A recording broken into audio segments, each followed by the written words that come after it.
بسم الله الرحمن الرحيم. الحمد لله رب العالمين، والصلاة والسلام على أشرف الأنبياء والمرسلين، نبينا محمد وعلى آله وصحبه أجمعين. وبعد، أيها الإخوة الكرام، السلام عليكم ورحمة الله وبركاته. আমাদের আজকের আলোচনা ইমাম মুকদ্দাম আল মকদসী রাহিমাহুল্লাহ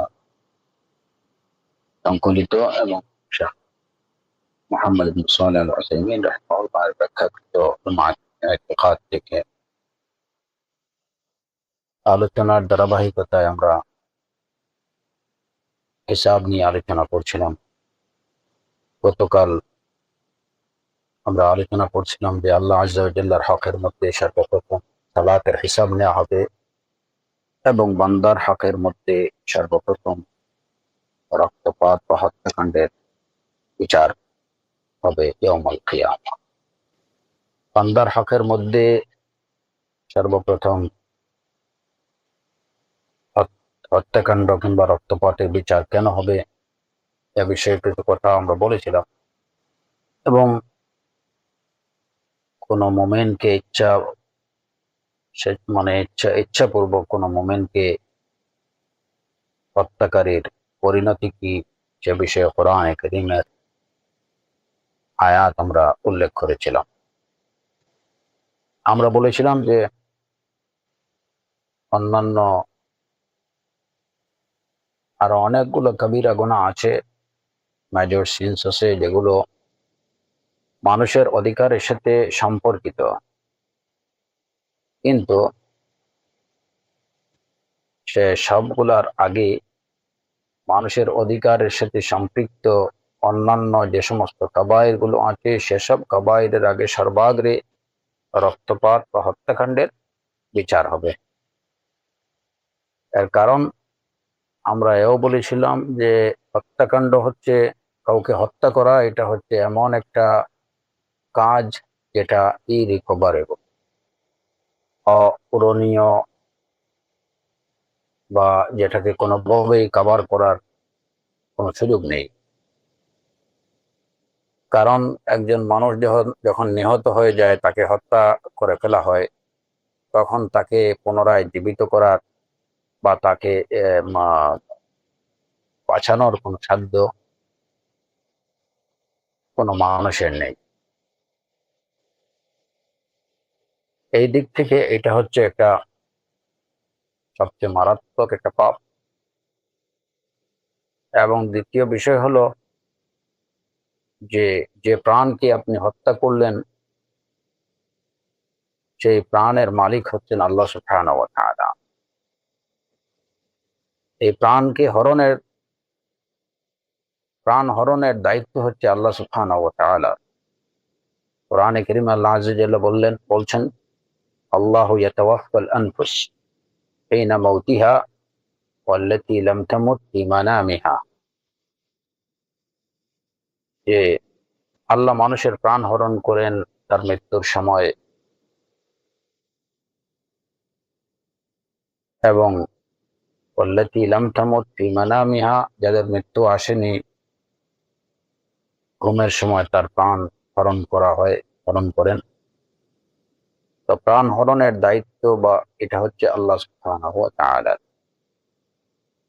ওই কাজে হস্তক্ষেপ করার শামিল হচ্ছে অন্যায়ভাবে কোনো মুমিনকে হত্যা করা। যে কারণে এটা হচ্ছে কাবায়ের গুলোর মধ্যে মানুষের অধিকার সম্পর্কিত যে সমস্ত কবিরা গুনাহ, সেই কবিরা গুনাহের মধ্যে সবচেয়ে জঘন্য এবং সবচেয়ে মারাত্মক। এই জন্য ইয়াউমুল কিয়ামা আল্লাহ আযজা ওয়া জাল্লার হকের পরে মানুষের হকের মধ্যে সর্বপ্রথম এই কাজের বিচার হবে, হত্যাকারীদের বিচার হবে। কোরআনে কারীমে কোন মুমিনকে ইচ্ছাপূর্বক হত্যার যে পরিণতি সম্পর্কে আল্লাহ আযজা ওয়া জাল্লা যেভাবে উল্লেখ করেছেন, সাধারণত অন্য কোনো কবিরা গুনাহের বিষয়ে এরকম পরন্তির কথা বা এরকম শাস্তির কথা এভাবে বলেন, সেখানে তাকে জাহান্নামের চিরস্থায়ী বাসিন্দা হিসেবে উল্লেখ করা হয়েছে এবং সাথে সাথে তার প্রতি আল্লাহর ক্রোধ, আল্লাহর অভিসম্পাত এবং তার জন্য আ'আদ্দা লাহু আযাবান আযীমা, তার জন্য ভয়ানক শাস্তি তৈরি করে রেখেছেন। এই সবগুলো বিষয় একসাথে আল্লাহ সুবহানাহু ওয়া তাআলা উল্লেখ করেছেন। তো এই আয়াত থেকেই বোঝা যায় যে আসলে হত্যাকাণ্ড বা রক্তপাত ঘটানো এটা যে কত মারাত্মক একটা অপরাধ। আল্লাহ আযজা ওয়া জাল্লার কাজে হস্তক্ষেপ করা, এটা গেল একটা। দ্বিতীয় বিষয় হচ্ছে যে এই এই যে অপরাধ বা এই এই পাপের এই পাপকে দুনিয়াতে মোছানোর অন্য কোনো ওয়ে নেই।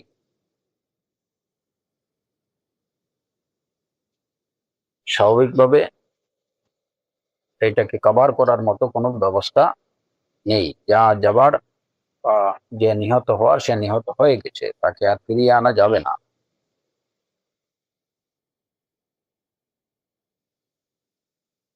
কিন্তু অন্যান্য কাবায়ের গুলোর বিষয় এরকম না। গতকাল আমি বলেছিলাম, যেমন মানুষের অধিকার সম্পর্কিত কেউ কাউকে আঘাত করছে, নর্মালি আঘাত করছে, তাকে যে কোনো ভাবেই, সে যেহেতু জীবিত আছে ওই লোকটা, তাকে যে কোনো ভাবে খুশি করার একটা ব্যবস্থা তো আছেই। কারো থেকে অন্যায়ভাবে তার সম্পদ আত্মসাৎ করছে, সেটাকে সে ফিরিয়ে দিতে পারে।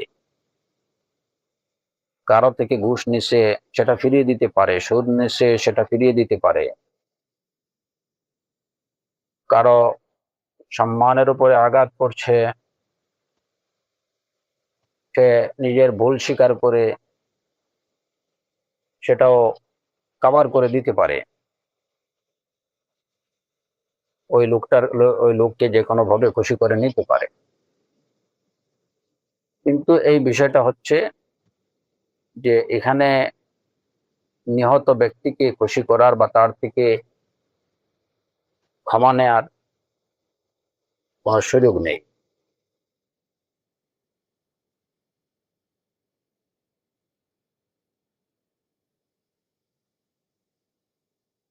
তো এই কারণে হত্যাকাণ্ড এটা একটা ভয়াবহ অপরাধ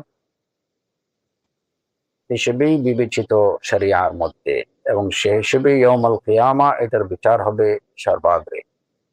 দেখুন এই হত্যাকাণ্ড বা রক্তপাত সম্পর্কে রাসূলুল্লাহ সাল্লাল্লাহু আলাইহি ওয়াসাল্লাম কি বলেছেন।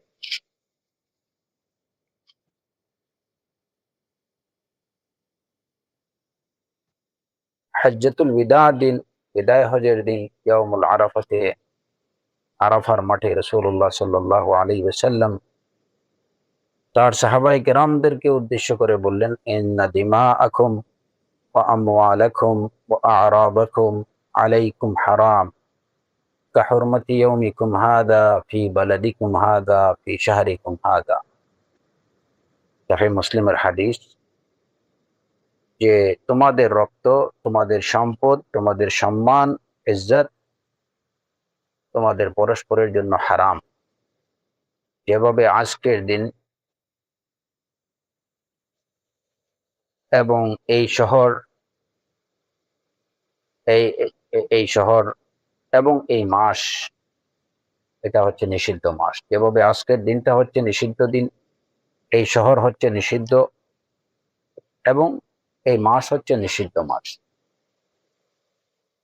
নিষিদ্ধ মাস বলতে আশহুরুল হুরুম, এই আশহুরুল হুরুম গুলা নিষিদ্ধ।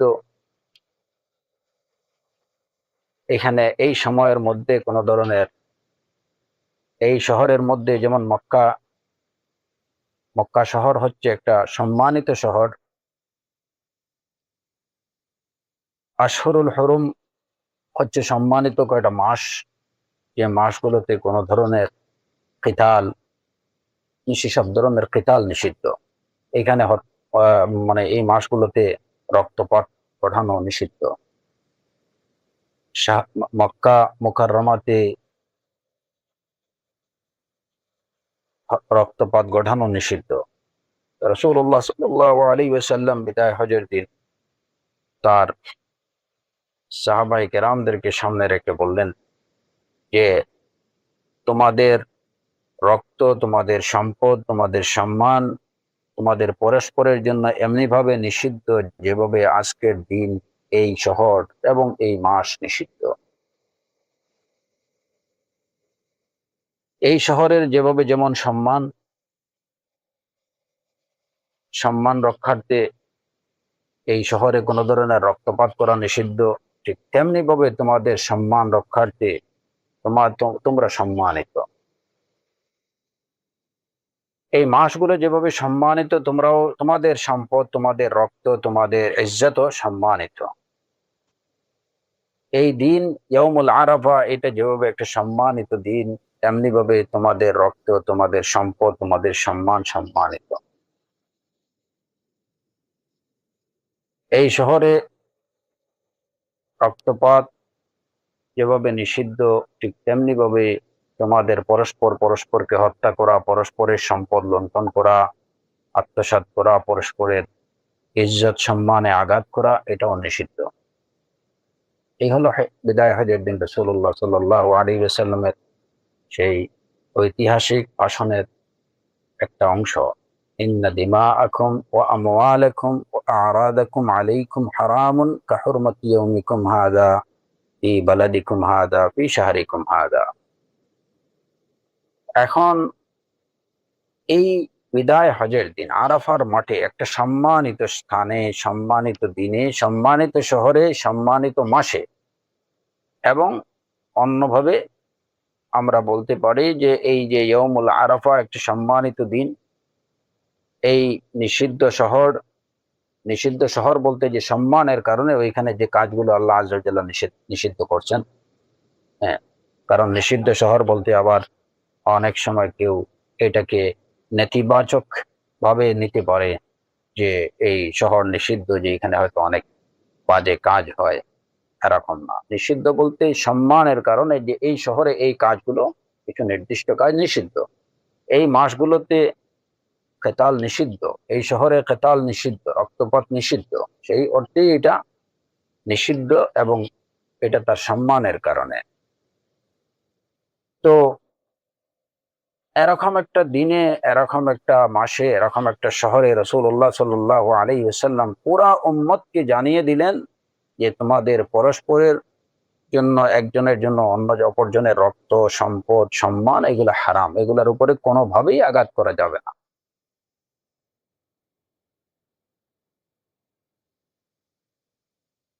এক মুসলমানের রক্ত অন্য মুসলমানের জন্য যেমন হারাম, তেমনি তার এক মুসলমানের জন্য অন্য মুসলমানের সম্পদ আত্মসাৎ করাও হারাম, তার সম্মানের উপরে আঘাত হানাও হারাম।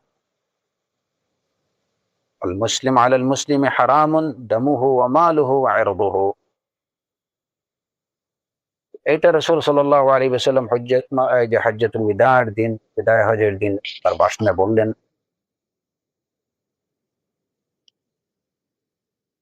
ইবনে আব্বাস রাদিয়াল্লাহু আনহু থেকে বর্ণিত, তিনি বলেছেন, রাসূল সাল্লাল্লাহু আলাইহি ওয়াসাল্লাম বলেছেন যে ইবনে আব্বাস রাদিয়াল্লাহু আনহু বলেন যে আমি দেখলাম রাসূল সাল্লাল্লাহু আলাইহি ওয়াসাল্লাম কাবার দিকে তাকালেন, এবং কাবার দিকে তাকিয়ে তিনি বললেন, মা আ'যামাকি ওয়া আ'যামা হুরমাতাকি ওয়াল মুমিনু আ'যামু হুরমাতান ইনদাল্লাহি মিনকি ইন্নাল্লাহা হাররামা মিনকি ওয়াহিদা ওয়া হাররামা মিনাল মুমিনি থালাথান দামাহু ওয়া মালাহু ওয়া আন ইয়াযুন্না বিহি যান্না আস-সাউ।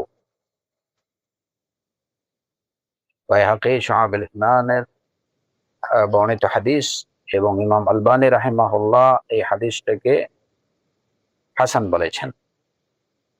এই হাদিস থেকে জানা যায় যে রাসূল সাল্লাল্লাহু আলাইহি ওয়াসাল্লাম কাবার দিকে তাকিয়ে বললেন যে, হে কাবা, তোমার সম্মান অনেক সম্মান, মা আ'যামাকি ওয়া আ'যামা হুরমাতাকি,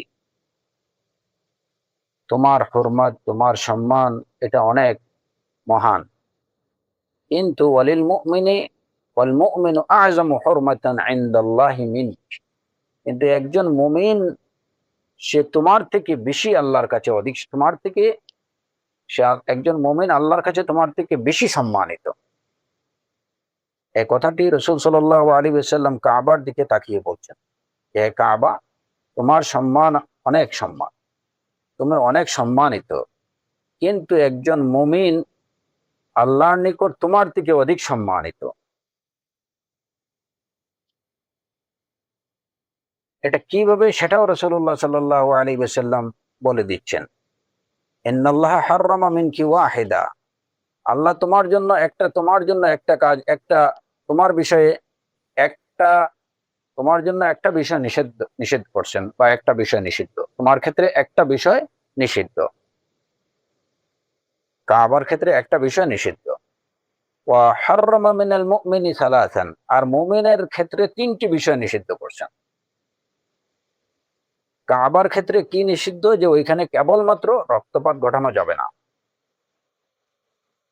আর মুমিনের জন্য তিনটি বিষয় নিষিদ্ধ করছেন, সেটা হচ্ছে যে তার রক্ত, তার সম্পদ, এবং একজন মুমিনের বিষয়ে খারাপ ধারণা পোষণ করা, এটাও নিষিদ্ধ। কোরআনে কারীমে আল্লাহ আযজা ওয়া জাল্লা যেমন বলেছেন, ইন্না বা'দাল যান্নি ইসমুন, ইয়া আইয়ুহাল্লাযীনা আমানু ইজতানিবু কাসীরাম মিনাজ যান্নি ইন্না বা'দাল যান্নি ইসমুন, ইন্না বা'দাল যান্নি ইসমুন। তো তিনটা বিষয়, কাবার জন্য নিষিদ্ধ হয়েছে একটা বিষয়, যে ওই কাবাতে রক্তপাত করা যাবে না, লড়াই করা যাবে না, কেতাল করা যাবে না, মারামারি করা যাবে না। কিন্তু মুমিনের ক্ষেত্রে তিনটি বিষয় নিষিদ্ধ, একটা হচ্ছে তার তার তার রক্ত, তার সম্পদ, এবং তার বিষয়ে বাজে ধারণা পোষণ করা, খারাপ ধারণা পোষণ করা। তাহলে এই হাদিস থেকে কি জানা গেল, যে একজন মুমিন সে আল্লাহ আযজা ওয়া জাল্লার নিকট কাবা থেকেও বেশি অধিক সম্মানিত। মা আযমাকি ওয়া আযমা হুরমাতাকি ওয়াল মুমিনু আযমু দারাজাতান ইনদাল্লাহি মিন। এমনি ভাবে ইবনে উমর রাদিয়াল্লাহু আনহু একদিন কাবার দিকে তাকিয়ে তিনি এই কথাটি বলেছেন, মা আযমাকি ওয়া আযমা হুরমাতাক ওয়াল মুমিনু আযমু হুরমাতান ইনদাল্লাহি মিন। এটা তিরমিজির হাদিস এবং সানাদ হাসান। তো এই বিষয়গুলো থেকে সুস্পষ্টভাবে প্রমাণিত যে একজন মুমিন আল্লাহ আযজা ওয়া জাল্লার নিকট একজন ইমানদার ব্যক্তি কতটুকু সম্মানিত, যে কাবার থেকে অধিক সম্মানিত সে আল্লাহ আযজা ওয়া জাল্লার নিকট, একজন ইমানদার লোক। যে কারণে একজন ইমানদারের রক্ত, সম্পদ এবং তার সম্মান, ইজ্জত, এটা অন্য মুমিনের জন্য হারাম, অন্য মুমিনের কাছে তেমনি সম্মানিত, অন্য মুমিনের জন্য সেটা তেমনি ভাবে নিষিদ্ধ। যে ব্যক্তি আল্লাহর কাছে সম্মানিত, তার সম্মান রক্ষা করা ওয়াজিব। রাসূলুল্লাহ সাল্লাল্লাহু আলাইহি ওয়াসাল্লাম আরো বলেছেন, যেটা এই যে সহিহ বুখারী এবং সহিহ মুসলিমের হাদিস, তিনি বলেছেন, উমিরতু আন উকাতিলান নাসা হাত্তা ইয়াশহাদু আল্লা ইলাহা ইল্লাল্লাহ ওয়া আন্না মুহাম্মাদার রাসূলুল্লাহ ওয়া ইউকিমুস সালাহ ওয়া ইউতুজ যাকাহ فإذا فعلوا ذلك عصموا مني دماءهم وأموالهم إلا بحق الإسلام وحسابهم على الله।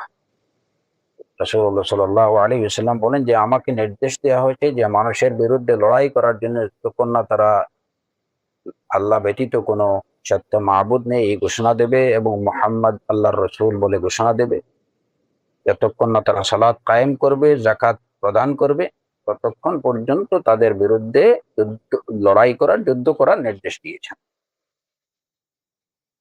ফাইদা ফাআলু যালিক, যখন তারা এই কাজটুকু করে নেবে, অর্থাৎ শাহাদাতাইন স্বীকার করে নেবে, আল্লাহ আযজা ওয়া জাল্লা লা ইলাহা ইল্লাল্লাহ মুহাম্মাদুর রাসূলুল্লাহ, এই এই দুটো বিষয়কে স্বীকার করে নেবে, এই আল্লাহ ব্যতীত কোনো সত্য মাবুদ নেই, এবং মুহাম্মদ সাল্লাল্লাহু আলাইহি ওয়াসাল্লাম আল্লাহর রাসূল বলে ঘোষণা এবং সাক্ষ্য দিয়ে দেবে, যখন তারা সালাত কায়েম করে নেবে, যখন তারা জাকাত প্রদান করবে, তখন আসামু মিন্নি দিমাআহুম ওয়া আমওয়ালাহুম, তখন তারা আমার থেকে তাদের সম্পদ এবং মালকে রক্ষা করে নিল। আসামু মিন্নি দিমাআহুম, আমার থেকে তাদের সম্পদ এবং মাল এটা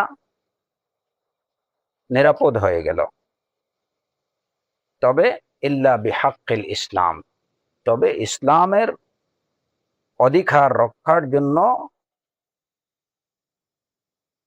কি করা যেতে পারে, তাদের সম্পদ বা তাদেরকে হত্যা করা যেতে পারে। ওয়া হিসাবুহুম আলাল্লাহ, এবং তাদের হিসাব আল্লাহর হাতে। যখন একজন মুমিন সে আল্লাহর একত্বকে স্বীকার করে নেবে, রাসূলুল্লাহ সাল্লাল্লাহু আলাইহি ওয়াসাল্লামের রিসালাতকে স্বীকার করে নেবে এবং সালাত কায়েম করবে, যাকাত দেবে, তখন তার তার জান, তার মাল, তার সম্মান, এই সবকিছু নিরাপদ হয়ে গেল। এগুলোর উপরে আর আঘাত করা যাবে না। এবং এমনকি রাসূলুল্লাহ সাল্লাল্লাহু আলাইহি ওয়াসাল্লামকেও আল্লাহ আযজা ওয়া জাল্লা এই নির্দেশ দিয়েছে যে যখন কোনো ব্যক্তি শাহাদাতাইন বলবে, সালাত কায়েম করবে, যাকাত দেবে, তাকে আর হত্যা করা যাবে না, তার সম্পদ গনিমতের মাল হিসাবে নেওয়া যাবে না। তবে এইটুকু বলার পরেও ইসলামের কিছু হক আছে, যে শরীয়ত সম্মত কিছু কারণে একজন মুসলমানকেও হত্যা করা যায়, সেই সব সুনির্দিষ্ট কিছু কারণ ব্যতীত তাকে আর হত্যা করা যাবে না। ইল্লা বিহাক্কিল ইসলাম, ইসলামের অধিকার রক্ষায়, কেবলমাত্র ইসলামের অধিকার রক্ষায়। ইসলামের অধিকার রক্ষায় বলতে যে ইসলাম যেসব বিষয়ে একজন মুমিনকে, একজন মুসলিমকে হত্যা, যেমন কেউ যদি, একজন মুসলিম যদি আরেকজন মুসলিমকে হত্যা করে, তাহলে হত্যার বদলে হত্যা, যদিও সে শাহাদাতাইন বলছে কিন্তু তারপরেও হত্যার বদলে হত্যা, এটাই হচ্ছে বিহাক্কিল ইসলাম। এমনি ভাবে যদি কোনো মুসলিম সে মুরতাদ হয়ে যায়, তাহলে এটাও বিহাক্কিল ইসলাম, ইসলামের অধিকার রক্ষায় তাকে হত্যা করা যাবে। হ্যাঁ, তো এরপরে যদি কোনো বিবাহিত বিবাহিত কেউ যদি ব্যভিচার করে, তাহলে সে মুমিন হওয়া সত্ত্বেও তাকে হত্যা করা যাবে। এগুলো হচ্ছে ইসলামের অধিকার রক্ষা। এই যে সুনির্দিষ্ট কিছু কারণ, এই কারণগুলোতে, এই কারণগুলোর প্রেক্ষিতে একজন মুমিনকে হত্যা করা যাবে। এছাড়া অন্য কোনো কারণে তাকে হত্যা করা যাবে না, তার সম্পদ মালে গনিমত হিসাবে নেওয়া যাবে না। এটা, এই নির্দেশ আল্লাহ আযজা ওয়া জাল তার রাসূল সাল্লাল্লাহু আলাইহি ওয়াসাল্লামকেও দিয়ে রাখেন।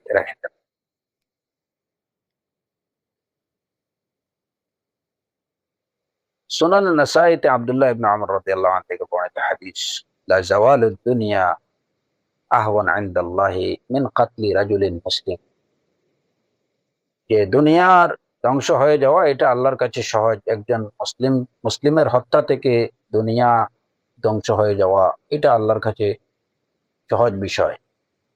তাতে বোঝা গেল যে একজন মুসলিমের সম্মান, তার মূল্য, একজন মুমিন মুসলিমের সম্মান, তার মূল্য আল্লাহ আযজা ওয়া জাল্লার কাছে কত। ঠিক সমগ্র দুনিয়ার জাওয়াল থেকে সমগ্র দুনিয়া যদি ধ্বংস হয়ে যায়, তার থেকে বেশি কঠিন বিষয় হিসাবে একজন মুসলিমের হত্যা, এটা হচ্ছে আরো কঠিন বিষয়। দুনিয়া চলে যাক, এটা আল্লাহ আযজা ওয়া জাল্লার কাছে দুনিয়া ধ্বংস হয়ে যাওয়াটা এটা তেমন কোনো বিষয় না, কিন্তু একজন মুসলিমের হত্যা এটা আল্লাহ সুবহানাহু ওয়া তাআলার কাছে খুবই বড় একটা বিষয়।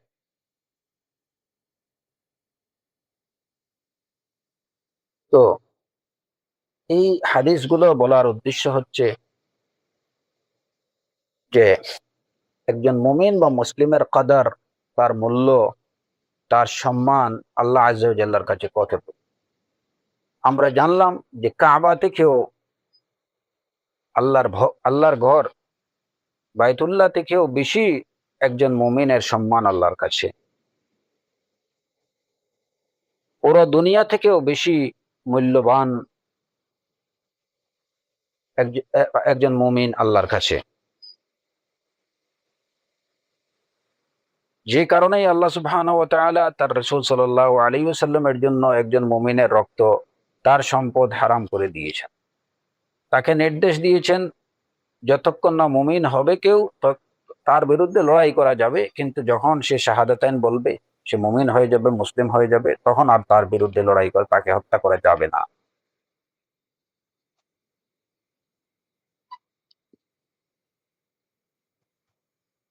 এবং বিদায় হজের এই ভাষণেও রাসূল সাল্লাল্লাহু আলাইহি ওয়াসাল্লাম তিনি এই বিষয়টা সমগ্র উম্মতে মুসলিমাকে জানিয়ে দিলেন যে মুসলমানের জন্য, মুসলমানের পরস্পরের জন্য পরস্পরের রক্ত, সম্পদ এবং তার সম্মান, এটা হারাম।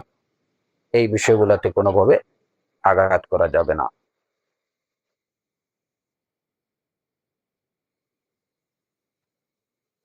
তো আমরা মুমিনের রক্ত সম্পর্কে বা মুমিনের হত্যাকাণ্ড বিষয়ে আমরা আলোচনা করছি। এখানে আরো কিছু বিষয় আছে যে মুমিন ছাড়া কাফেরকে হত্যা করা, অমুসলিমকে হত্যা করা, এটা জায়েজ কিনা, এবং আরো বেশ কিছু মানুষ আছে যে তাদেরকে, এখানে প্রশ্ন হচ্ছে যে মুমিন ব্যতীত, মুসলিম ব্যতীত অন্য যারা আছে আদম সন্তান, তাদেরকে কি হত্যা করা যাবে? যেমন আহলুজ জিম্মা যারা আছে, ধরেন আমাদের দেশি অমুসলিম যারা আছে, তারা এই দেশের নাগরিক হোক কিংবা অন্য দেশ থেকে আগত হোক, যারা বৈধ ভিসা নিয়ে বিভিন্ন দেশ থেকে, যেসব খ্রিস্টানরা হোক কিংবা হিন্দুরা হোক, বৌদ্ধরা হোক, বিভিন্ন জাতির লোক আছে আমাদের দেশে, যারা বৈধ ভিসা নিয়ে এসেছে, যারা ট্যাক্স দিয়ে এখানে থাকতেছে, গভর্নমেন্টকে ভ্যাট ট্যাক্স এগুলা দিচ্ছে, বা যাদের সাথে গভর্নমেন্টের একটা চুক্তি, বাংলাদেশ গভর্নমেন্টের একটা চুক্তি আছে, সেই চুক্তির আওতায় যারা এখানে বসবাস করতেছে, এদেরকে হত্যা করা যাবে কি যাবে না? আমরা এই বিষয়গুলো নিয়ে, যেমন আহলু জিম্মাকে হত্যা করা, তারপরে চুক্তিবদ্ধ লোকদেরকে হত্যা করা, তারপরে যারা যারা এই এই এই দেশে ট্যাক্স ব্যাট দিয়ে আছে, তাদেরকে হত্যা করা, এইসব বিষয়ে শরিয়তের, ইসলামের নির্দেশনা কি, ইসলাম কি বলে, সে বিষয়ে আমরা ইনশাআল্লাহ পরে আলোচনা করব। এবং যদি আল্লাহ আযজা ওয়া জাল্লা তৌফিক, এবং একই সাথে আমরা যে হত্যার বিভিন্ন ধরন আছে, ক্যাটাগরি আছে, যেমন ইচ্ছাপূর্বক হত্যা। হত্যার তিনটি ধরন, একটা হচ্ছে ইচ্ছাপূর্বক হত্যা, আরেকটা হচ্ছে অনিচ্ছাপূর্বক ভুলবশত হত্যা, এবং আরেকটা হচ্ছে যেটাকে বলে শিবহুল আমাদ, ইচ্ছাপূর্বক না, আবার ভুলবশত না, মনে হয় এটা অনেকটা ইচ্ছাপূর্বক বলে মনে হয়, এরকম হত্যা। তো হত্যার আসলে এই তিনটা ক্যাটাগরি, এই তিন ক্যাটাগরির কোন অবস্থায় শরীয়তের হুকুম কি, সে বিষয়গুলো নিয়ে আমরা ইনশাআল্লাহ আলাদা একটা সেশনে আলোচনা করব। যে ইচ্ছাপূর্বক হত্যার শাস্তি কি, ভুলবশত হত্যার শাস্তি কি, এবং যেটা ভুলবশত না, কিন্তু এটা আবার ডিরেক্ট ইচ্ছাবশত বলা যায় না, এরকম যে হত্যাকাণ্ড, ভ্রমাত্মক হত্যাকাণ্ড যেটাকে বলে, যেটা অনেকটা মনে হয় যে ইচ্ছাপূর্বক কিন্তু আসলে ইচ্ছাপূর্বক না, এরকম হত্যাকাণ্ডের বিষয়ে শরীয়তের নির্দেশ কি, এ বিষয়গুলো নিয়ে আলোচনা করব। এবং যারা এই দেশে মুমিন ব্যতীত অন্য কাউকে, কাফেরদেরকে হত্যা করা বা এই সমস্ত বিষয়ে শরীয়ত কি বলে, সে বিষয়গুলো সম্পর্কে আমরা বিস্তারিত আলোচনা করব ইনশাআল্লাহ, আল্লাহ আযজা ওয়া জাল্লা যে তৌফিক দেন। আমাদের আজকের আলোচনা হচ্ছে মুমিনদের হত্যা করা। আমরা এই যে হাদিসগুলো থেকে যেটুকু জানলাম যে মুমিনের হত্যার বিষয় এবং মুমিনের সম্মানের বিষয়, এই কোরআনে কারীমের এই আয়াতগুলোতে এবং রাসূলুল্লাহ সাল্লাল্লাহু আলাইহি ওয়াসাল্লামের এই হাদিসগুলোতে সুস্পষ্ট। এখানে এই যে বিদায় হজের দিন রাসূল সাল্লাল্লাহু আলাইহি ওয়াসাল্লাম যে কথাটি বললেন ইন্না দিমাআকুম ওয়া আমওয়ালাকুম ওয়া আ'রাদাকুম হারামুন আলাইকুম কাহুরমাতি ইয়াউমিকুম হাদা ফি বালাদিকুম হাদা ফি শাহরিকুম হাদা। তো এই ভাষণ থেকে আমরা কিভাবে বুঝি যে এটা মুমিনদের প্রতি? না দিমা আকুম, কেউ বলতে পারে যে তোমাদের রক্ত, এই তোমাদের বলতে সমগ্র আহ জাতিকে বোঝানো হয়েছে, কেউ বলতে পারে সেটা, কিন্তু আসলে এরকম বোঝার কোনো অবকাশ নেই। অনেকে এই হাদিসটার ভুল ব্যাখ্যা করতে পারে যে বিদায় হজের ভাষণে রাসূল সাল্লাল্লাহু আলাইহি ওয়াসাল্লাম মানুষ হত্যা নিষিদ্ধ করছেন। হ্যাঁ, ইন্না দিমাআকুম ওয়া আমওয়ালাকুম, সেখানে তো বলেননি যে ইন্না দিমা আল মুসলিমিন ওয়া আমওয়াল আল মুসলিমিন ওয়া আরাদ আল মুসলিমিন, এটা বলেননি। কিংবা ইন্না দিমা আল মুমিনিন আমওয়াল আল মুমিনিন আরাদ আল মুমিনিন, এটাও বলেননি। ইন্না দিমা, তো এই যে তোমাদের রক্ত, তোমাদের সম্পদ, তোমাদের সম্মান। কারণ কথা হচ্ছে যে আমরা এই হাদিস থেকে কিভাবে এটা বুঝি যে এটা হচ্ছে কেবলমাত্র মুমিনদের, মুসলিমদের উদ্দেশ্য করে বলা হয়েছে, এটা মুমিনদের জন্য, মুসলিমদের জন্য। কারণ হচ্ছে যে বিদায় হজের ভাষণে রাসূলুল্লাহ সাল্লাল্লাহু আলাইহি ওয়াসাল্লাম এখানে যাদের সামনে ভাষণ দিয়েছেন তারা সবাই ছিলেন মুসলিম, তারা সবাই ছিলেন মুসলিম, মুমিন। যে কারণে রাসূল সাল্লাল্লাহু আলাইহি ওয়াসাল্লাম একদম সুনির্দিষ্টভাবে দিমা আকুম, তোমাদের মানে তোমরা যারা মুসলিম মুমিন, তোমাদের রক্ত, তোমাদের সম্পদ, তোমাদের সম্মান, এটা পরস্পরের জন্য নিষিদ্ধ। তোমাদের বলছেন, যদি সমগ্র আদম সন্তানকে, তার উম্মতের সব আদম সন্তানকে বোঝানো হতো, তাহলে অবশ্যই রাসূলুল্লাহ সাল্লাল্লাহু আলাইহি ওয়াসাল্লাম বলতেন যে দিমা আল ইন্না ইন্না দিমা আন-নাস ওয়া আমওয়াল আন-নাস ওয়া আরাদ আন-নাস, যে মানব জাতির সম্পদ, মানব জাতির রক্ত, মানব জাতির ইজ্জত, এটা নিষিদ্ধ। এখানে উপস্থিত সাহাবায়ে কেরামদেরকে উদ্দেশ্য করে বলছেন, এবং সেই সাহাবায়ে কেরামদের মধ্যে যে কোয়ালিটি ছিল, তারা তারা ছিলেন মুমিন, তারা ছিলেন মুসলিম। সুতরাং মুমিন এবং মুসলিমদের প্রতি এই নির্দেশ। যদি কেউ স্পেসিফিক এই হাদিসটাকে সামনে রেখে এই দাবি করে, তাহলে তাকে এই জবাব, নতুবা এই হাদিসের ব্যাখ্যা তো পরবর্তী অন্যান্য যে হাদিসগুলো আমরা উল্লেখ করলাম সেখানে একদম স্পষ্ট, এবং কোরআনে কারীমের আয়াতেও এই বিষয়টা স্পষ্ট, ওমান ইয়াকতুল মুমিনা মুতাআম্মিদান, ওমান ইয়াকতুল মুমিনা, যে কোনো মুমিনকে হত্যা করবে। তারপরে এই যে রাসূল সাল্লাল্লাহু আলাইহি ওয়াসাল্লামের এই হাদিস, আহ উমিরতু আন উকাতিলান নাস হাত্তা ইয়াশহাদু আল্লা ইলাহা ইল্লাল্লাহ, তাহলে এই শাহাদা যারা দেয়, শাহাদাতানকে যারা স্বীকার করে, যারা সালাত পড়ে, যারা যাকাত দেয়, এরা তো অবশ্যই মুসলিম মুমিন।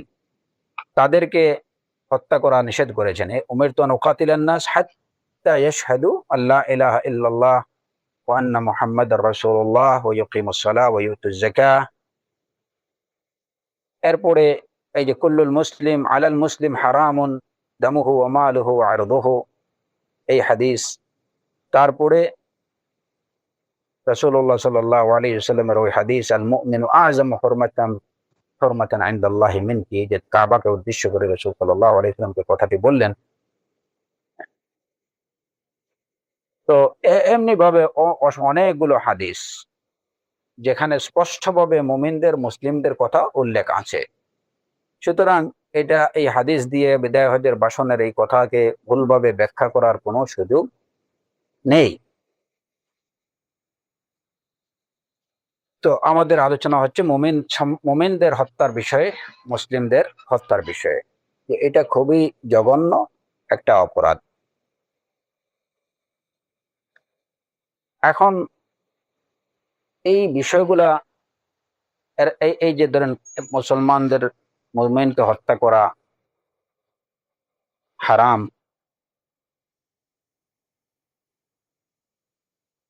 এই বিষয়টা একটা জঘন্য অপরাধ হওয়ার পিছনে দুটা কারণ আমরা উল্লেখ করেছি।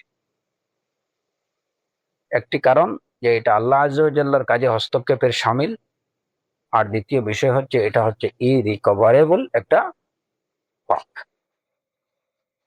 এবং আমরা যদি শরিয়াতের দিক থেকে দেখি তাহলে এখানে আরেকটা বিষয় দেখা যায় যে শরিয়ত প্রবর্তনের যে মাকসাদগুলো, সেই মাকসাদগুলোর মানে উদ্দেশ্যগুলো, আল্লাহ আযজা ওয়া জাল্লা আমাদের জন্য যে বিধান প্রবর্তন করছেন, বিভিন্ন হুকুম আহকাম আমাদের প্রতি দিয়েছেন, এই বিধান প্রবর্তনের পিছনে আল্লাহ আযজা ওয়া জাল্লার কিছু উদ্দেশ্য আছে, শরিয়তের কিছু উদ্দেশ্য আছে। সেই উদ্দেশ্যের মধ্যে হতে একটা উদ্দেশ্য হলো মানুষের জান রক্ষা, মানুষের প্রাণ রক্ষা করা। তো যখন কেউ কোনো মুমিনকে হত্যা করে তখন সেটা শরিয়তের সেই উদ্দেশ্যের পরিপন্থী একটা কাজ সে ঘটায়। এই বিষয়টা আরেকটু ডিটেইলস আমাদের সবারই মানে জানা থাকলে ভালো, তাহলে দিনের অনেকগুলো বিষয় নিজে থেকে বোঝা বা এই বিষয়ে পরবর্তী যে আলোচনাগুলো হবে বা এই বিষয়ে যে কোনো আলোচনা শুনলে বিষয়গুলো বোঝা সহজ হবে ইনশাআল্লাহ। যে শরিয়ত আল্লাহ আযজা ওয়া জাল আমাদের জন্য শরিয়ত প্রবর্তন করছেন কেন?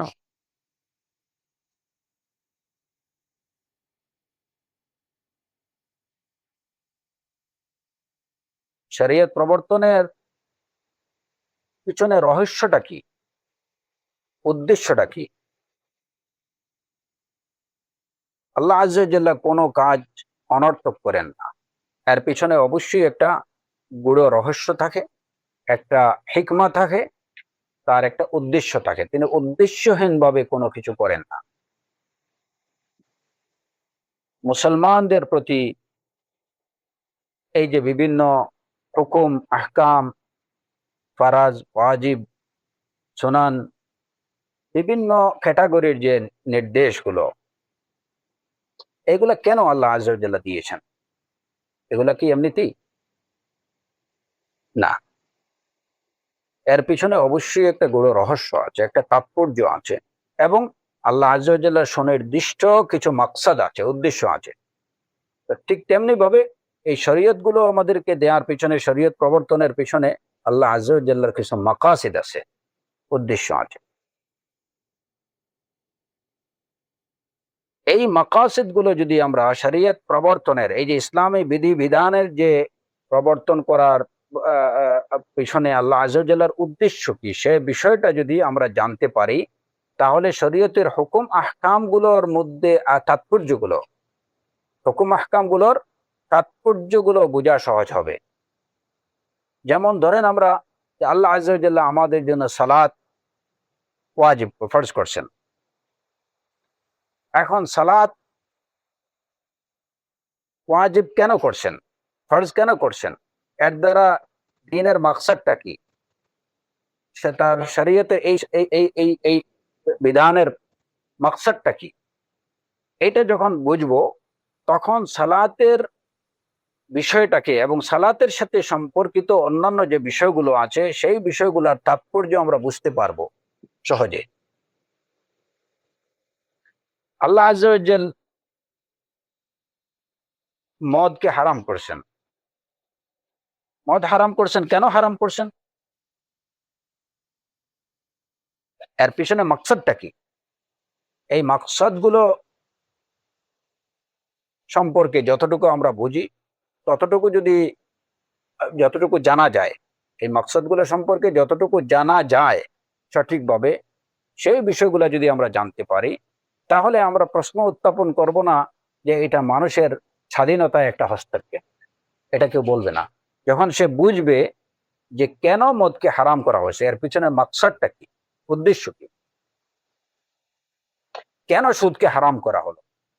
যদি কেউ না বুঝে তাহলে বলবে যে এটা হচ্ছে ইসলামী শরীয়তের একটা বাড়াবাড়ি, এটা মানুষের স্বাধীনতায় হস্তক্ষেপ। আহ, হিজাব কেন এটা ওয়াজিব করা হয়েছে? যদি কেউ না বুঝে তাহলে বলবে যে মানুষের অধিকারে হস্তক্ষেপ। প্রি মিক্সিং কেন নিষিদ্ধ করা হয়েছে? বিষয়টা না বুঝলে এই যে ইসলামের উপরে যে বিভিন্ন অপবাদ যারা আরোপ করে, কেন ইসলামে একজন মেয়েকে একজন ছেলের অর্ধেক দিতে বলল, মিরাস বন্টনের সময় একজন ছেলে একজন একজন মেয়ের দ্বিগুণ পাবে, কেন পাবে? যারা সেই এই মাকসাদটা বুঝবে না শরীয়তের, তারাই বলবে যে এটাই হচ্ছে ইসলামের ইনজাস্টিসের একটা মানে একদম স্পষ্ট একটা প্রমাণ।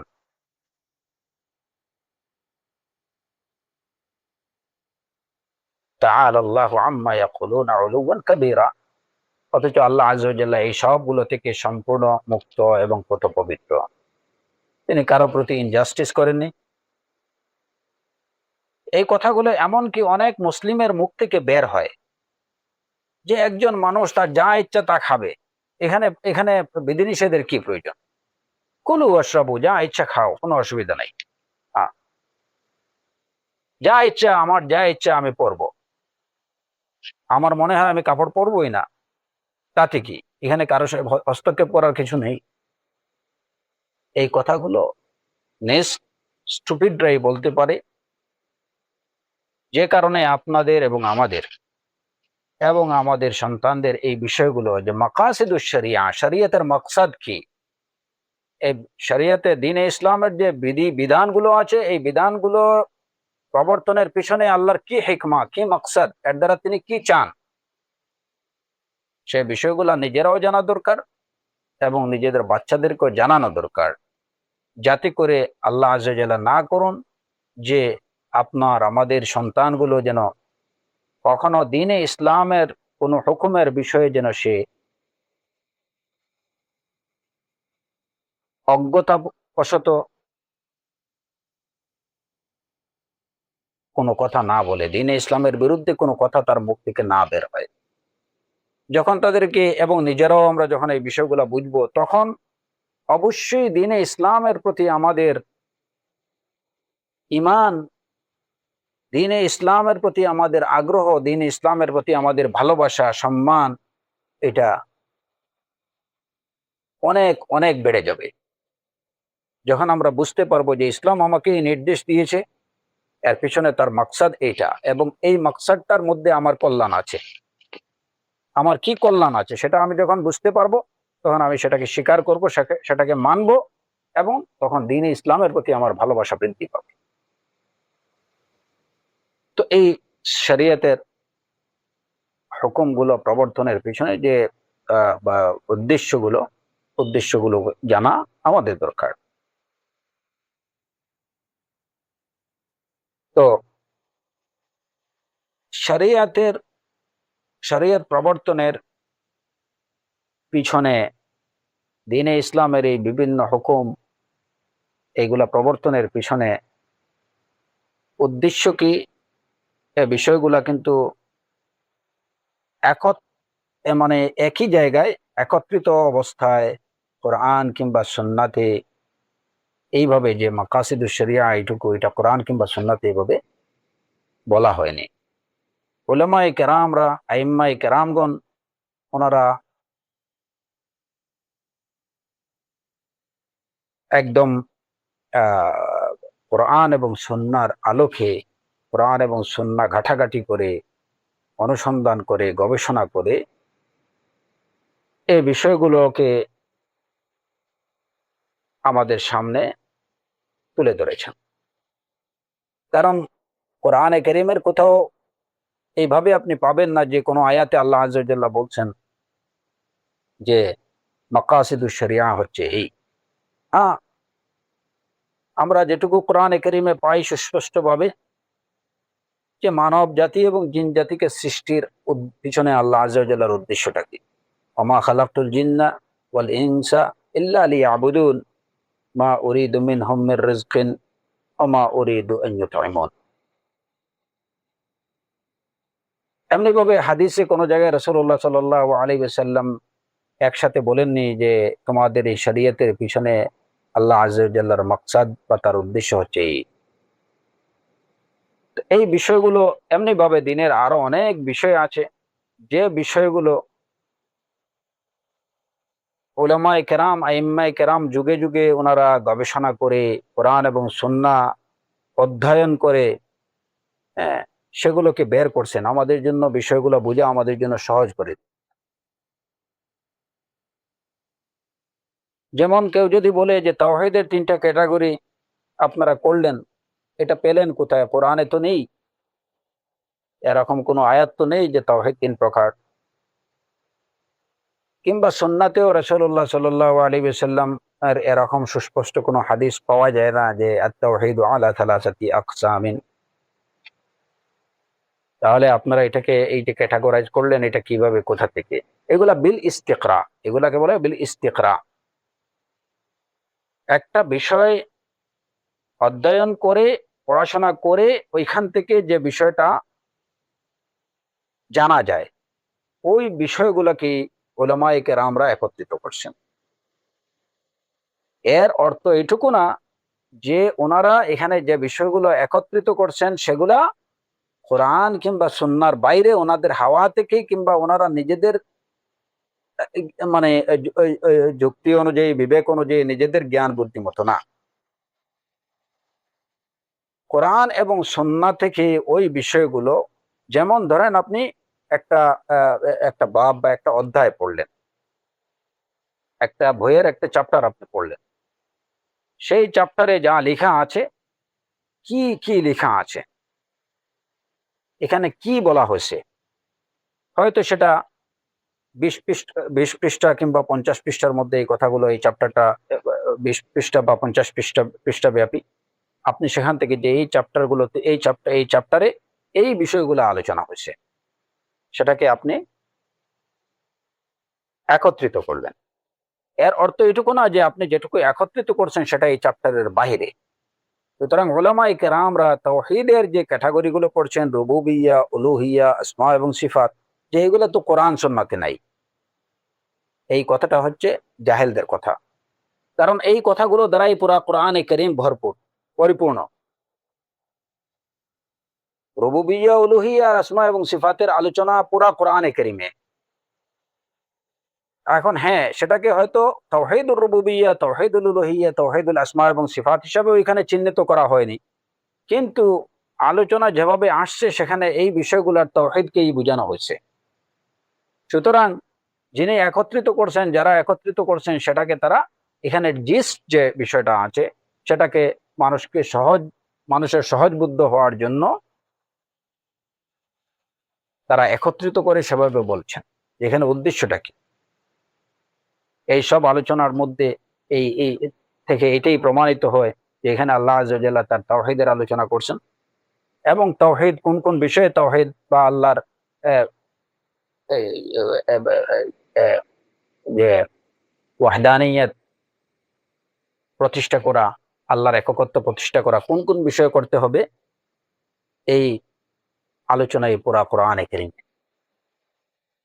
রাসূলুল্লাহ সাল্লাল্লাহু আলাইহি ওয়াসাল্লামের সুন্নাতে এই বিষয়গুলো আসছে।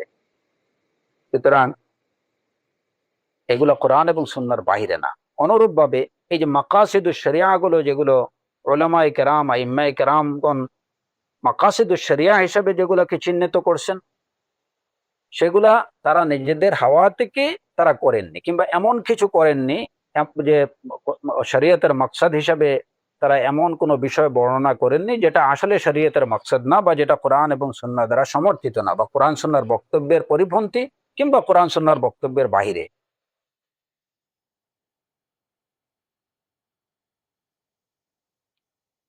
এই বিষয়টা খুব ভালো করে আমাদের মনে রাখা দরকার। কারণ অনেকেই যেমন ওই বিষয় নিয়ে আমাদের উপরে প্রশ্ন উত্থাপন করে যে সালাফিরা তারা তাওহীদকে ক্যাটেগরাইজ করে, এবং যেটা এটার পক্ষে তারা কোনো দলিল, মানে কোনো দলিল নেই, কোরআন এবং সুন্নাতে কোনো দলিল নেই।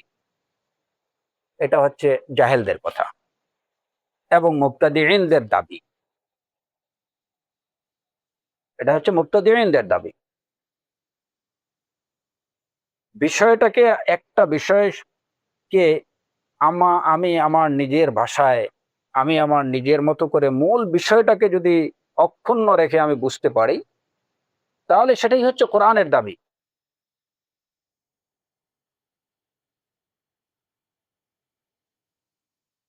কোরআনে কারীমে যেটাকে শিরক বলা হয়েছে, যদি আমি সেটাকে আল্লাহ আযজা ওয়া জাল্লার সাথে পার্টনারশিপ এটা হিসাবে উল্লেখ করি, তাতে কোনো অসুবিধা নেই। অংশীবাদিত্ব বলে যদি এটাকে আমি উল্লেখ করি, এতে কোনো অসুবিধা নেই। কারণ বিষয়বস্তু একই, বিষয়বস্তুর মধ্যে কোনো ভিন্নতা নেই। তো আলা কুল্লি হাল, এমনি ভাবে এই যে মাকাসিদুশ শরিয়া, দ্বীনে ইসলামের এই যে বিভিন্ন হুকুম আহকাম গুলো আছে, আল্লাহ আযজা ওয়া জাল্লা কেন প্রবর্তন করছেন, তাতাব্বু এবং তালাশের মাধ্যমে, অনুসন্ধান এবং গবেষণার মাধ্যমে, কোরআন এবং সুন্নাহকে গভীরভাবে অধ্যয়নের মাধ্যমে উলামায়ে কেরামরা, আইম্মায়ে কেরামরা যেটা পাইছেন সেটাই ওনারা বলেছেন। তো দেখা যায় যে শরীয়ত প্রবর্তনের পিছনে যে উদ্দেশ্যগুলো, মূল উদ্দেশ্য হচ্ছে তিনটা উদ্দেশ্য। শরীয়তের যে বিভিন্ন হুকুম আহকাম গুলোর উদ্দেশ্য হচ্ছে তিনটা। প্রথমত, যে বান্দার কল্যাণ নিশ্চিত করা, বান্দার কল্যাণ নিশ্চিত করা। দ্বিতীয় বিষয় হলো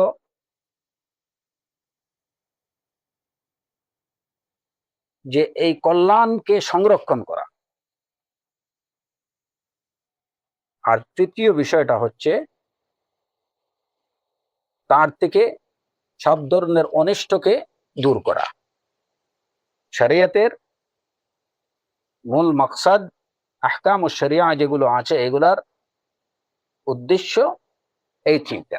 প্রথমত বান্দার কল্যাণ নিশ্চিত করা, সেই কল্যাণের মধ্যে তার দুনিয়া এবং আখেরাতের কল্যাণ, শুধু দুনিয়ার কল্যাণ না, কিংবা শুধু শুধু আখেরাতের কল্যাণ না।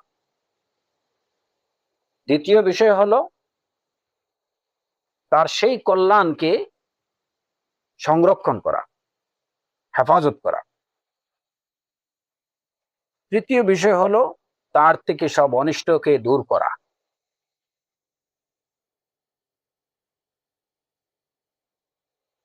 এই তিনটি উদ্দেশ্যে আহকাম ও শরিয়া আল্লাহ আযজা ওয়া জাল দিয়েছেন বান্দাদের প্রতি, যে এই কাজ করতে পারবা, এটা করতে পারবা না, এটা তোমাদের জন্য হারাম, এটা হালাল, হ্যাঁ, এটা করো, এটা করো না। এই মানে আদেশ নিষেধগুলোর পিছনে এই তিনটা উদ্দেশ্য। প্রথমত বান্দার কল্যাণ নিশ্চিত করা, কল্যাণ নিশ্চিত করা এবং কল্যাণের সংরক্ষণ। বিষয়টাকে যদি আমরা এভাবে বুঝি, যে যেমন ধরেন আপনি একটা বাড়ি বানালেন,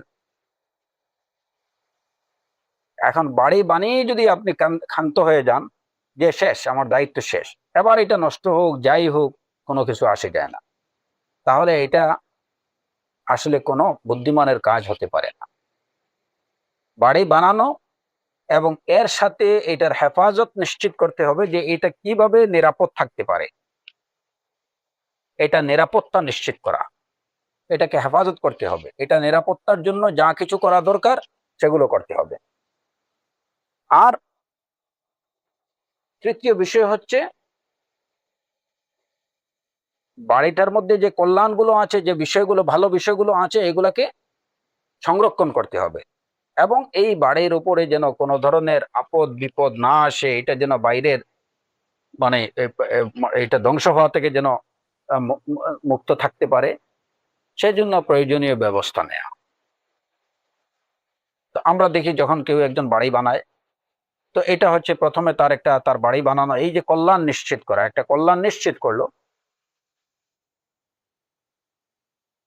দ্বিতীয় বিষয় কি, যে এখন এটার মধ্যে যে বিষয়গুলো আছে, তার বাড়িতে যে যে উপকরণগুলো আছে, সেই উপকরণগুলো রক্ষণাবেক্ষণ করা, যে বাড়িটা যেন ঠিক থাকে। এখন একজন খুব ভালো একটা বাড়ি বানালো অনেক টাকা দিয়ে, কিন্তু দেখা গেল যে 2 দিন পরে এই বাড়িটা আরেকজন নিয়ে গেছে, তাহলে তা এই বাড়ির রক্ষণাবেক্ষণ হলো না। সেইটাকে সংরক্ষণ করতে পারলো না, তাহলে কেন এত টাকা দিয়ে বাড়ি বানানো, এটা তার বিফল হয়ে গেল। সুতরাং যেটা সে বানিয়েছে সেটা যেন কি থাকে, ঠিক থাকে, ওই বিষয়টা নিশ্চিত করতে হবে। এবং এটাই হচ্ছে হিফজুল মাসালেহ, কল্যাণগুলোর সংরক্ষণ করা। আর তৃতীয় বিষয় হচ্ছে যে বাইরে থেকে কেউ ঢিল ডাল ছুড়ে যেন এই বাড়িতে গ্লাসগুলো ভাঙতে না পারে, কিংবা বাইরে থেকে বাড়িতে আগুন দিতে না পারে, এই বিষয়গুলো প্রতি খেয়াল রাখা, এই বাড়ির যেন কোনো ক্ষতি করতে না পারে। শরিয়তে ইসলামিয়ার যে বিভিন্ন আহকাম গুলো আছে, এই আহকাম গুলোর পিছনে আল্লাহ আজ্জা ওয়া জাল্লা প্রথমে বান্দার কল্যাণ নিশ্চিত করতে চেয়েছেন, যে এগুলা দ্বারা বান্দার তার কল্যাণটা যেন নিশ্চিত হয়। সে এই আদেশ নিষেধগুলো যদি মেনে চলে, তাহলে এগুলার দ্বারা তার কল্যাণ নিশ্চিত হবে, দুনিয়া এবং আখেরাতের কল্যাণ। দ্বিতীয় বিষয় হচ্ছে যে আরো কিছু হুকুম আহকাম এরকম দিয়েছেন যে ওই কল্যাণটা যেন অক্ষুণ্ণ থাকে, কল্যাণটাকে ধরে রাখতে হবে। সেই কল্যাণটা ধরে রাখা কিভাবে যায়, সেই ব্যবস্থা নিশ্চিত কল্পে আল্লাহ আজ্জা ওয়া জাল আরো কিছু বিধিনিষেধ দিয়েছেন। এবং আরো এমন কিছু মানে আদেশ নিষেধ দিয়েছেন, যেগুলো দ্বারা বান্দা বাইরের যে কোনো তার ওই কল্যাণের পরিপন্থী বা তার অন্য সব ধরনের হার্ম থেকে সে যেন মুক্ত থাকতে পারে, কোনো কিছু তার ক্ষতি করতে না পারে। মাকাসিদুশ শরিয়ার মূল বিষয় হচ্ছে এইটা। নতুবা প্রশ্ন আসতে পারে যে কেন আল্লাহ আজ্জা ওয়া জাল আমাদেরকে সৃষ্টি করছেন, আলহামদুলিল্লাহ, এখন এইটা করতে পারবা, ওইটা করতে পারবা না, এটা করো, এটা করো, সুদ খেও না, ঘুষ খেও না, সালাত আদায় করো, যাকাত দাও, হজ করো, এত কিছু কেন? এত কিছু কেন, সে প্রশ্নের উত্তর হচ্ছে তিনটা কারণে। মানব জাতির প্রতি, মুসলমানদের প্রতি আল্লাহ, বিশেষ করে মুসলমানদের প্রতি আল্লাহ আজ্জা ওয়া জাল্লার যে হুকুমগুলো, সেই হুকুমগুলোর পিছনে এই তিনটা কারণ। প্রথমত, তার কল্যাণ যেন নিশ্চিত হয়, সে দুনিয়া এবং আখিরাতের কল্যাণ লাভ করতে পারে। দ্বিতীয় বিষয় হলো সে এই কল্যাণটাকে যেন সে ধরে রাখতে পারে। এবং তৃতীয় বিষয় হলো যে সে যেন অনিষ্ট থেকে মুক্ত থাকতে পারে, কেউ যেন তার কোনো ক্ষতি না করতে পারে। এইটাই হচ্ছে প্রকৃত রবের দায়িত্ব, প্রকৃত মুরব্বীর দায়িত্ব, প্রকৃত অভিভাবকের দায়িত্ব বা প্রকৃত অভিভাবকের কাজ হচ্ছে এইটাই। আপনি ধরেন আপনার ছেলেকে আপনি আহ, একটা বেশ বড় মাপের একটা টাকা আপনি তাকে দিলেন, 1 কোটি টাকা আপনি আপনার ছেলেকে দিলেন, কিন্তু তাকে আপনি বললেন না বা তাকে ওইটা শেখালেন না যে এই টাকাটা কিভাবে সংরক্ষণ করতে হবে। যদি আপনি সেটা না করেন, তাহলে আপনি একটা স্টুপিড অভিভাবক। কারণ ব্যাককেল একটা ছেলের হাতে যদি আপনি ওই টাকাগুলো উঠাই দেন, তার হাত থেকে মানে XYZ সবাই নিয়ে নেবে, কিংবা সে এগুলোকে নষ্ট করে ফেলবে, সেগুলোকে অযথা অনর্থক ব্যয় করবে। এবং একই সাথে তাহলে আপনি যখন তাকে টাকা দেবেন, একজন অভিভাবক হিসাবে আপনার দায়িত্ব হচ্ছে যে এটাকে প্রপারলি কিভাবে এটাকে ইউটিলাইজ করতে পারে, সে বিষয়টা তাকে শিখিয়ে দেয়া। এই টাকা কিভাবে সে ব্যয় করবে, কিভাবে এটা তার কল্যাণে ব্যয় করবে, কিভাবে এই টাকাগুলো তার কল্যাণে ব্যয় করবে, সেটা আপনাকে তাকে শিখিয়ে দিতে হবে যে এই কাজগুলো করবা, তাহলে এই টাকাগুলো তোমার কি হবে না, তোমার কল্যাণটা, এই টাকাটা তোমার কাছে থাকবে, এই কল্যাণ থেকে তুমি মাহরুম হবে না। এবং তৃতীয় বিষয় হলো, যখন আপনি বাচ্চার কাছে বা আপনার ছেলের কাছে আপনি টাকাটা দেবেন, তখন অবশ্যই তার নিরাপত্তা নিশ্চিত করতে হবে, যে যেন তার উপরে কোনো শত্রু আক্রমণ না করতে পারে। শত্রুর আক্রমণ থেকে কিভাবে বেঁচে থাকতে পারে, সেটাও আপনি তাকে শিখিয়ে দিতে হবে, সেই ব্যবস্থাও তাকে দিতে হবে। যে দেখো, এতগুলো টাকা, এগুলা নিয়ে যদি তুমি খোলা রাস্তায় চলাফেরা করো, তাহলে হাইজেকার তোমাকে ধরবে, টাকাগুলো নিয়ে যাবে, হয়তো এর সাথে তোমাকে স্ট্যাফিং করতে পারে, তরিকাঘাত করতে পারে, সেটা তোমার জানের জন্য খাতরা হতে পারে। সুতরাং বাইরের কোনো শত্রুর আঘাত থেকে কিংবা অনিষ্ট থেকে সে কিভাবে বেঁচে থাকতে পারে, সে বিষয়গুলো তার নিশ্চিত করতে হবে। এবং টাকাটা যাতে অনর্থক ব্যয় না হয় এবং এই টাকা দিয়ে সে আরো কল্যাণ লাভ করতে পারে, সেই বিষয়গুলো নিশ্চিত করতে হবে। এটাই হচ্ছে অভিভাবকের কাজ। আল্লাহ সুবহানাহু ওয়া তাআলা মানব জাতিকে শুধু সৃষ্টি করেই তিনি ক্ষান্ত হননি, তার কল্যাণের বিষয় নিশ্চিত করেছেন এই সমস্ত বিভিন্ন নির্দেশনা দিয়ে দেওয়ার মাধ্যমে, যে কিভাবে তার কল্যাণ নিশ্চিত হয়। সৃষ্টি করা হয়েছে একটা কাজ, এবং তার এই সামগ্রিক বিষয়গুলো, তার কল্যাণ নিশ্চিত করা, তার কল্যাণ সংরক্ষণ করা, তাকে তার অনিষ্ট থেকে তাকে মুক্ত রাখা, এইগুলো হচ্ছে আল্লাহ আযজা ওয়া জাল্লার আরেকটা কাজ। কোরআনে কারীমে আল্লাহ আযজা ওয়া জাল্লা সে কথাই বলেছেন, আলা লাহুল খালকু ওয়াল আমর, সৃষ্টি করা এবং আদেশ দেয়া, এটা দুটোই হচ্ছে তার কাজ। সৃষ্টি করেছেন, এটা একটা কাজ হয়েছে। আবার এই সৃষ্টির কল্যাণ নিশ্চিত করবে, তিনি বিভিন্ন আদেশ নিষেধ দিয়েছেন, এটাও তার কাজ, আল্লাহ সুবহানাহু ওয়া তাআলার কাজ। কারণ যিনি সৃষ্টি করেছেন তিনি জানেন তার কল্যাণ কিসে এবং অকল্যাণ কিসে, কিভাবে কোন কাজ করলে তার কল্যাণ নিশ্চিত হবে, সেই নির্দেশনা তার পক্ষ থেকে আসতে হবে।